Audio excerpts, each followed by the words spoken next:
नमस्कार प्यारे साथियों, मैं कुमार सुनील आपका अपने YouTube channel English with Kumar Sunil में आप सभी का स्वागत करता हूं। जैसे कि आपको पता है हमने प्रोनाउन के 4 लेक्चर कर लिए हैं और आज हम उसका फाइनल लेक्चर करेंगे।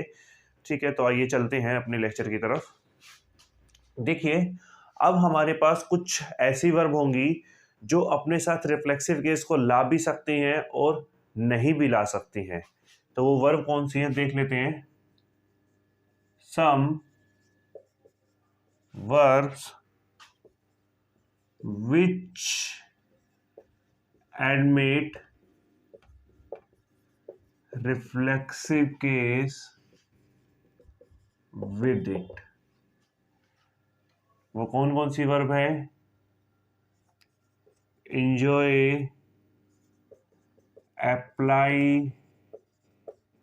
adjust, absent, avail, exert, reconcile,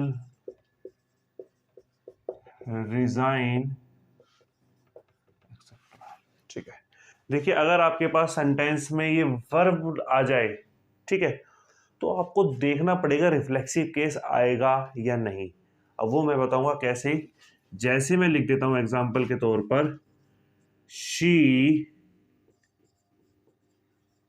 enjoyed dash the party, और एक मैंने लिख दिया she enjoyed dash in the party. ठीक है, अब देखना मैंने 2 सेंटेंस लिखे हैं, बस क्या डिफरेंस है, एक में प्रेपोजिशन आ रही है और एक में प्रेपोजिशन नहीं आ रही है। लेकिन आपने देखा एंजॉयड किससे बना है? एंजॉय से। तो देखना, एक चीज याद रखना, जब इनमें से कोई भी वर्ब आ जाए और आपको प्रेपोजिशन गिवन ना हो, अगर प्रेपोजिशन गिवन नहीं है तो वो बिल्कुल सही रहेगा। ठीक है, इसमें किसी भी चीज की जरूरत नहीं है। ठीक है, शी एंजॉयड द पार्टी। अगर आ जाए आपके पास एंजॉय भी आ रहा है और प्लस में क्या आ रही है यहाँ पर? प्रेपोजिशन। एंजॉयड भी आ रहा है, मतलब एक वर्ब भी आ रही है इनमें से, और एक क्या आ रहा है? प्रेपोजिशन। तो आपको रिफ्लेक्सिव केस लाना पड़ेगा, और वो रिफ्लेक्सिव केस किसका होगा? इस सब्जेक्ट का। तो ये है शी, तो शी का आपको रिफ्लेक्सिव केस क्या मिलेगा? हरसेल्फ। ठीक है, तो अब ये सही हो गया, तो आपको क्या लाना पड़ेगा? हरसेल्फ। इससे समझ नहीं आया, बताते हैं, अगला चलते हैं। जैसे कि द पाक army resign before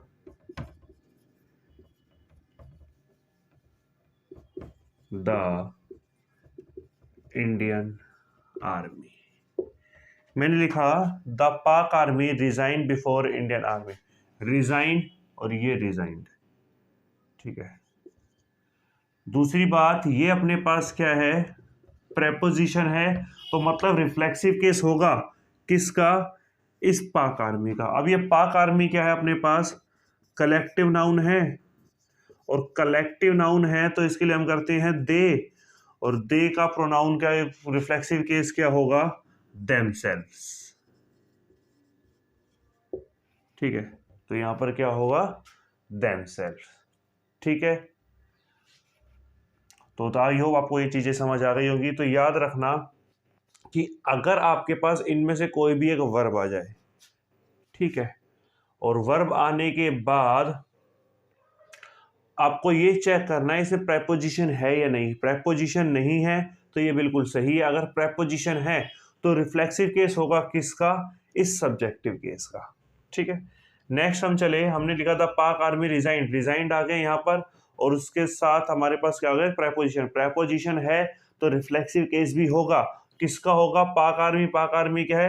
collective noun, हम इसके लिए यूज कर सकते हैं प्रोनाउन दे, तो इसका प्लूरल क्या होगा? उसका सॉरी रिफ्लेक्सिव केस क्या होगा? देमसेल्फ। एक घर के लिए दे रहा हूं आपके, शी अवेल ऑफ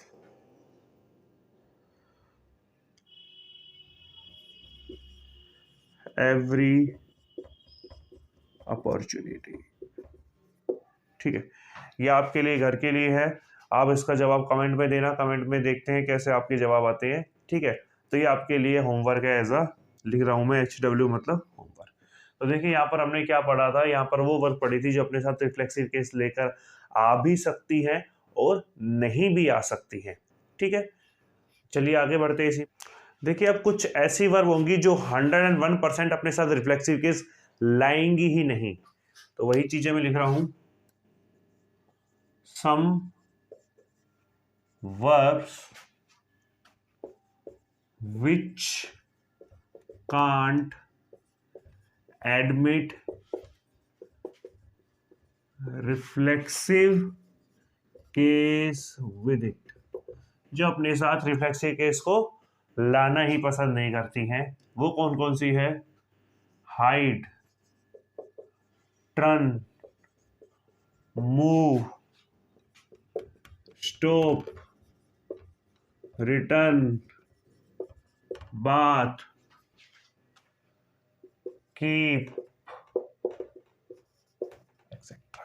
ठीक है, तो ये ऐसी वर्ब है जो अपने साथ किसको नहीं लेके आएंगी? रिफ्लेक्सिव केस को। जैसे एग्जांपल से समझे, मैं कहता हूं he bath in uh river, और मैं बीच में लिख रहा हूं he bath himself in a river.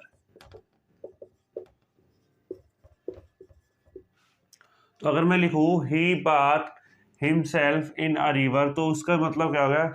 वह नदी, उसने नदी में खुद को नहलाया था, और होता क्या है, वह नदी में नहाया था। तो यहाँ पर बात आ गया है तो हिमसेल्फ का यूज नहीं होगा। मैं कहता हूं she hide herself in a street, उसने अपने आप को गली में छिपाया था। तो होता क्या है, वह गली में छिपी थी, तो फिर इस हरसेल्फ का क्या काम है, क्योंकि यहां पर क्या आ गया? Hide. He returned himself from America. He return himself from America, वह अपने आप को कहां से वापस लाया था? अमेरिका से। और अब बोलते क्या हो, वह अमेरिका से आया था, तो इस हिमसेल्फ का भी कोई यूज नहीं होगा। He return he return from America. ठीक है, मैं कहता हूं keep yourself away from bad company. तो देखिए ये इसका मतलब है अपने आप को बुरी संगत से दूर रहो, और होता क्या है, बुरी संगत से दूर रहो। तो ये क्या हो जाएगा? यूर सेल्फ यहाँ से हट जाएगा, तो क्या होगा? Keep away from bad company. ये एक फ्रेज भी है, बुरी संगत से दूर रहो। तो देखिए यहाँ पर हमने कुछ ऐसी वर्ब देखी थी जो अपने साथ कभी भी रिफ्लेक्सिव केस को नहीं लेके आएंगी। वो ये थी, जैसे मैंने लगा bath, he bath himself in a river. तो देखिए बात है और बात आ गया तो रिफ्लेक्सिव केस नहीं आएगा। ऐसे हाइड आ गया, रिफ्लेक्सिव केस नहीं आएगा। रिटर्न आ गया, हिमसेल्फ, रिफ्लेक्सिव केस नहीं आएगा। उसके बाद कीप आ गया तो भी अपने पास रिफ्लेक्सिव केस नहीं आएगा। ठीक है, आई होप आपको ये अच्छे से समझ आ गया होगा। और अगर आपने वीडियोस पहले की नहीं देखे तो डिस्क्रिप्शन में लिंक है, वहां पे भी जाके आप उनको देख सकते हैं। चलिए इसी में आगे बढ़ते हैं। लास्ट पॉइंट है, मोस्ट इंपोर्टेंट पॉइंट है। देखिए लास्ट है, इंपॉर्टेंट पॉइंट है इसमें। अभी तक हम दो वर्ड्स को जोड़ रहे थे, ठीक है, लेकिन जब आपके पास दो सेंटेंस को हु, विच या दैट से जोड़ दिया जाए तब क्या होगा? तो वही चीजें पर इंपॉर्टेंट है, समझ लेना, एग्जाम में आती रही है काफी बार। When two sentences are joined by, किससे? या तो who आ जाए, which आ जाए या that आ जाए। ठीक है, who आ जाए, which आ जाए या फिर that आ जाए। तो ये जो वर्ब होगी ये किसके अकॉर्डिंग होगी? ये होगी अकॉर्डिंग टू एंटीसीडेंट। एक्सीडेंट नहीं है ये, एंटीसीडेंट है। तो वर्ब किसके अकॉर्डिंग होगी? एंटीसीडेंट। अब ये एंटीसीडेंट समझ लो क्या है। ये एंटीसीडेंट को अगर मैं समझाऊं तो एंटीसीडेंट क्या होगा, विच वी टॉक अबाउट, जिसके बारे में सेंटेंस में कोई बात हो रही है उसे हम क्या बोलते हैं, एंटीसीडेंट। देखिए हमारे पास दो तरह के लोग होते हैं, एक होते बुद्धिजीवी और एक होते कम बुद्धिजीवी। बुद्धिजीवी को तो पता लग जाएगा कि सेंटेंस में किसके बारे में बात हो रही है, लेकिन जिनको कम समझ आता है, थोड़ा लेट समझ आता है, उनके लिए मैं थोड़ा सा बताना चाहूंगा एंटीसीडेंट क्या होता है। अगर हु आ जाए, विच आ जाए या दैट आ जाए, इससे पहले जो भी होगा, नाउन या प्रोनाउन, इससे पहले जो भी होगा वही क्या होगा हमारे पास, एंटीसीडेंट। ठीक है ना, इनसे पहले जी जो भी चीजें होंगी, या तो नाउन हो या फिर प्रोनाउन हो, वही क्या होगा, एंटीसीडेंट होगा। ठीक है, समझ आ गया।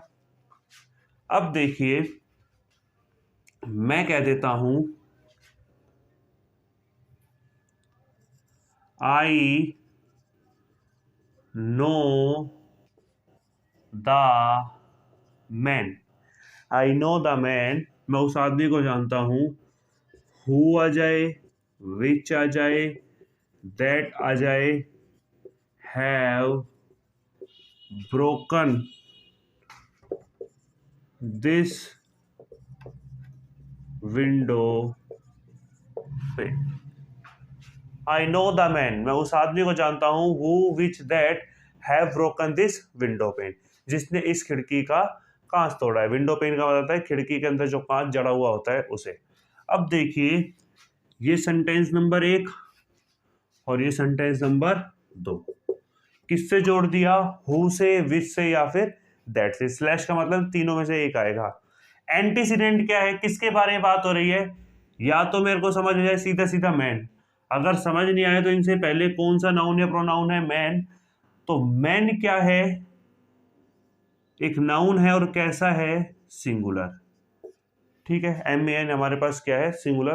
तो ये वर्ब भी कैसी लेके आएगा, सिंगुलर, लेकिन यहाँ पर हैव तो क्या है, प्लूरल, तो यहाँ पर क्या हो जाएगा, हैज। यहाँ तक आई होप समझ आ गया होगा क्या है हमारे पास। मैन तो क्या निकल गया, antecedent. I know the man, who which that से पहले जो भी चीज होती है वो एंटीसीडेंट होगी, चाहे वो नाउन हो या प्रोनाउन हो। एंटीसीडेंट कैसा है, सिंगुलर, तो वर्ब भी कैसी रहेगी, सिंगुलर। ठीक है, अब बात आती है हु आएगा, विच आएगा या दैट आएगा, वो समझो। हु का यूज आप हमेशा ह्यूमन बीइंग के लिए करोगे। ठीक है, बात कह दूं विच की या फिर दैट की, तो जितने भी नॉन लिविंग थिंग्स होंगी उनके साथ आप क्या यूज करोगे, विच या फिर दैट। अब विच या दैट में से अगर ऑप्शन आपको लेके आना है तो विच की बात करूं तो जहां भी आपके पास कोई भी नॉन लिविंग थिंग तो उसके पास है ही, नॉन लिविंग के लिए तो है ही है। नॉन लिविंग में भी कैसे, या तो आपके पास कोई सिलेक्शन हो, ठीक है, तब आप विच का यूज कर सकते हो, या फिर अपने पास कैसा हो, नॉन लिविंग हो या फिर किसी चीज का सिलेक्शन हो। दैट की बात करूं तो दैट का एक यूज तो क्या है, नॉन लिविंग तो है ही, लेकिन अगर कहीं आ जाए same, none, only, everything, same, ठीक है, सुपरलेटिव डिग्री,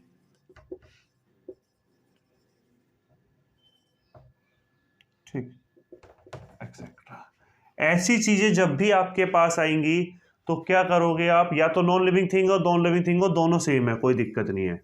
लेकिन जहां सिलेक्शन की बात आ जाए, ठीक है, वहां पर आप क्या लगाओगे, विच। दैट की यूज कब होगा, जब same, none, only, everything, same दो बार लिख दिया क्या, कोई नहीं, चलो कोई बात नहीं, सेम आ जाए, सुपरलेटिव डिग्री आ जाए, तो आप किसका यूज करोगे, दैट का। तो सबसे पहले मैंने देखा हु का यूज कब होगा, ह्यूमन बीइंग। मैन क्या है, ह्यूमन बीइंग, तो यहां पर क्या हो जाएगा, हु।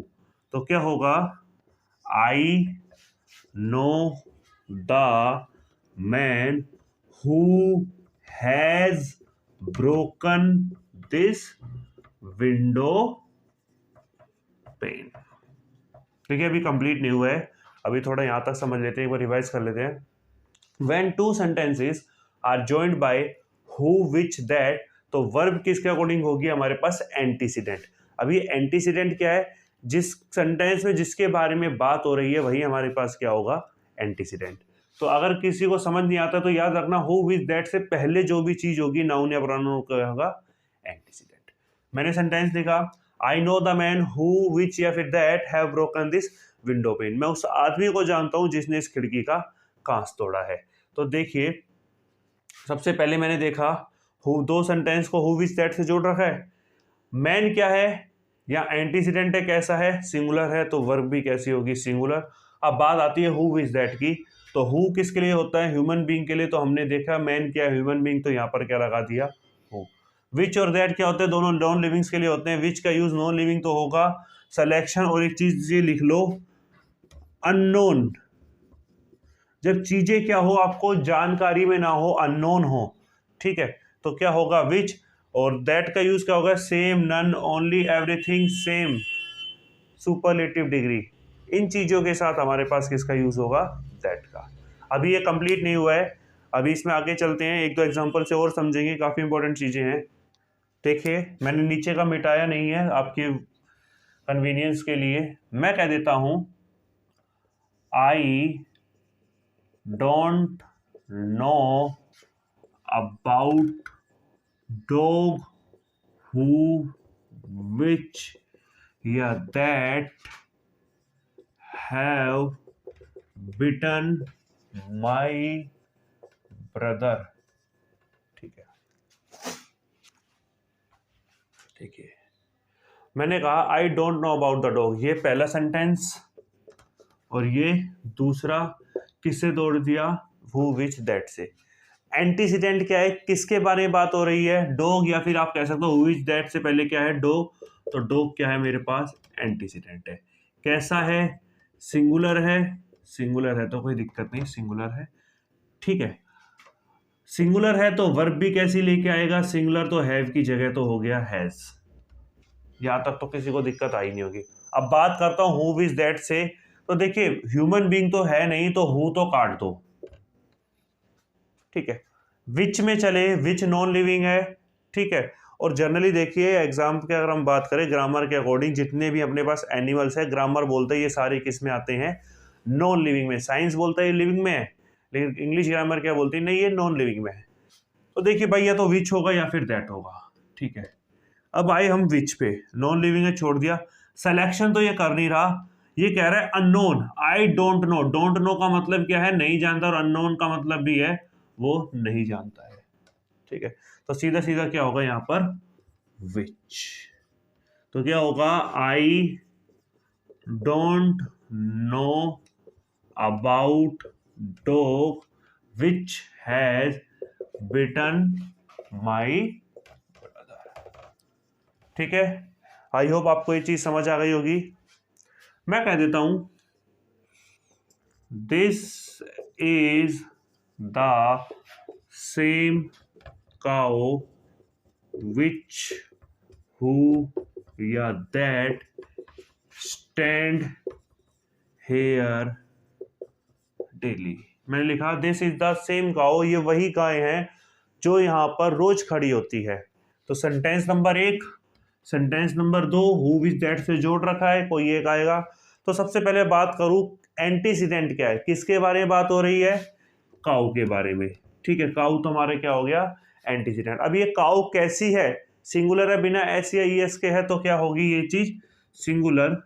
तो वर्ब भी कैसी लेके आएगी, सिंगुलर। यहाँ वर्ब क्या है, स्टैंड। और वर्ब मैंने आपको बताया था नाउन में कि वर्ब सिंगुलर कब होती है, जब उसके पीछे एस या ईएस लगा हो तो वर्ब सिंगुलर होती है। और प्रोनाउन कब सिंगुलर होता है, जब उसके पीछे एस या ईएस ना लगा हो। तो दोनों एक दूसरे का अपोजिट होते हैं। अगर आप नाउन में एस या ईएस लगा देते हैं, मैंने बता दिया वैसे भी देखना, नाउन में जब एस या ईएस लगा देते हैं तो वो हो जाता है प्लूरल। जैसे बॉय में आपने एस या ईएस लगा दिया तो वो हो गया बॉयज, ठीक है। इसका मतलब ये चीज पहले कैसी थी, सिंगुलर, ठीक। अब मैं वर्ब की बात करूं, वर्ब में अपोजिट होता है, वर्ब में एस या ईएस लगाओगे तो सिंगुलर होगा। जैसे वांट में एस या ईएस लगाया तो ये क्या हो गया, वांट्स, ठीक है। तो इसका मतलब पहले ये चीज कैसे थी, प्लूरल। तो मैं कह रहा हूँ वर्ब कैसी आएगी, सिंगुलर। वर्ब सिंगुलर कब होती है, जब वो एस या ईएस लेके आए। तो यहां पर ये क्या हो जाएगा, स्टैंड्स। तो ये होगा this is the same cow. अब देखिए हु विच दैट की बात करें तो देखिए हु तो होगा नहीं क्योंकि काउ ह्यूमन बीइंग नहीं है। विच और दैट की बात करें, सिलेक्शन ये कर नहीं रहा, अननोन वाली कोई चीजें नहीं है। नीचे आए दैट में पहला ही वर्ड क्या दिखा, सेम, और यहां पर भी क्या आ रहा है, सेम। तो क्या होगा यहां पर, दैट स्टैंड्स हेयर डेली। ठीक है, तो यहां से अपना पूरा प्रोनाउन कंप्लीट होता है। तो देखिए आज हमने क्या किया, एंटीसीडेंट को पढ़ा। एंटीसीडेंट क्या था, वो चीज जिसके बारे में सेंटेंस बात कर रहे हैं, सेंटेंस में मेन फोकस किसके ऊपर है, उसके ऊपर हम क्या बोलते हैं, एंटीसीडेंट। और जनरली आपको पहचानने में दिक्कत होती है तो आप याद रखना हु विच दैट से पहले जो भी नाउन या प्रोनाउन होगा वो हमारा क्या होगा, एंटीसीडेंट होगा। ठीक है, फिर हमने देखा हु कब आएगा, विच कब आएगा और दैट कब आएगा। और ध्यान रखना अगर एंटीसीडेंट सिंगुलर है तो वर्ब भी सिंगुलर होगी। जैसे यहाँ काउ था तो यहाँ मैंने सिंगुलर था तो यहाँ इसकी वर्ब कैसे ली, सिंगुलर, दैट इज स्टैंड्स। ठीक है, तो आई होप आपको सब चीजें समझ आ गई होगी। यहाँ से अपना प्रोनाउन का चैप्टर कंप्लीट होता है। कल फिर अगली क्लास में हम एक नए चैप्टर को लेके आएंगे। अगर आपको क्लासेस अच्छी लगती हैं और आपने अभी तक पुरानी क्लासेस नहीं देखी है प्रोनाउन की या फिर नाउन की, तो आप चैनल पे जाके प्लेलिस्ट में उनको देख सकते हैं। तो आप चलते हैं, अगर आपको वीडियो अच्छी लगी है तो वीडियो को लाइक कीजिए, सब्सक्राइब कीजिए, चैनल को शेयर कीजिए और बेल आइकन को दबाना ना भूलिए।